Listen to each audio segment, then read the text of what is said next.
Dial in Fox News senior judicial analyst Andrew Napolitano. Well, let's talk a little bit about what Kelly was just referring to. The Saudi national is apparently in custody in the hospital, has some burns on him. He's not being called a suspect, but perhaps he's a person of interest, could be on the student visa. Well, there must be enough evidence to keep him there. I mean, he is in custody. He's not free to leave. He's not in a jail. And it sounds like they searched his house last night. Yes, they searched his house last night pursuant to a search warrant issued by a federal judge based upon whatever they knew about him and whatever he told them. So they must be learning information which is of a suspicious nature. Can I stop you 1 second? Judge, if he was clearly innocent, would they have been able to search his house? Well, if nothing was leading to any other reason, if he gave the right answer, said I was just standing there, would they have searched his house? Honestly, I think almost any judge would give them almost any search warrant they want in those circumstances, as long as there's something. We saw him running away, and his pattern. But the bomb had just gone off. Right. Anybody would run from the bomb. He appeared different from everybody else. He appeared deceitful. He appeared more concerned than But how much else. of that? I mean, how much of that is? It's a guy from Saudi Arabia. He doesn't necessarily look like the other guys there. We've been trained to sort of do some racial profiling. I mean, and how much of that can be attributed, the suspicion on him to that versus we have real reason to believe this guy committed a terror attack? Theoretically, judges are not supposed to take that into account.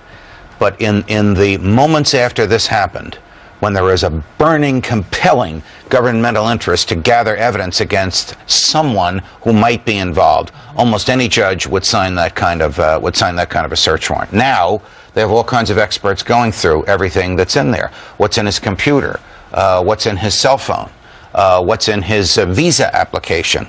Who are his connections back in Saudi Arabia? They can't develop that information overnight, but they can do it pretty quickly. Sure. Was he honest or was he deceptive when he made his visa application, which is a lot more complex post 9/11, but which any smart and determined person can trick the government and get in here even though they have evil designs. Was he a real student or was this just a front? Right, and Boston is a college town. There are a lot of students on visas from many different countries there. Yes. But you said he might be able to trick, the immigration service to give him the visa. How? Well, just flat out lie? I don't want to be critical of the government here because this is a crisis moment. The government simply lacks the resources to check and monitor the movement in a foreign country and here of every foreign student that comes here.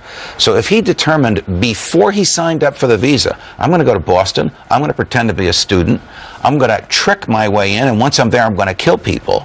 He probably could have gotten away with it, or at least gotten to the point where he perpetrated his murderous deeds. What's the story on his ability to lawyer up? Because there's been a lot of debate about whether we should be treating alleged terrorist suspects, and he's just being called a person of interest right now, as if they're in the criminal justice system or as if they're potential terrorists. Right now he has the same constitutional protections as any one of the four of us would if the police were interrogating us. And theoretically... So if he is in custody, even though he's in the hospital, yes, he gets a lawyer. Theoretically, the first thing they said to him was, you have a right to remain silent. You have a right to a lawyer. If you can't afford one, we will get you a lawyer who will be loyal to you, and he'll be here in 5 minutes. All right, and then the lawyer shows up, and then he says, shut up. Apparently that's not what happened. Again, we don't know, but the word we're getting is there are a lot of stories out there. He is speaking. All right, Judge Napolitano, thank you very much.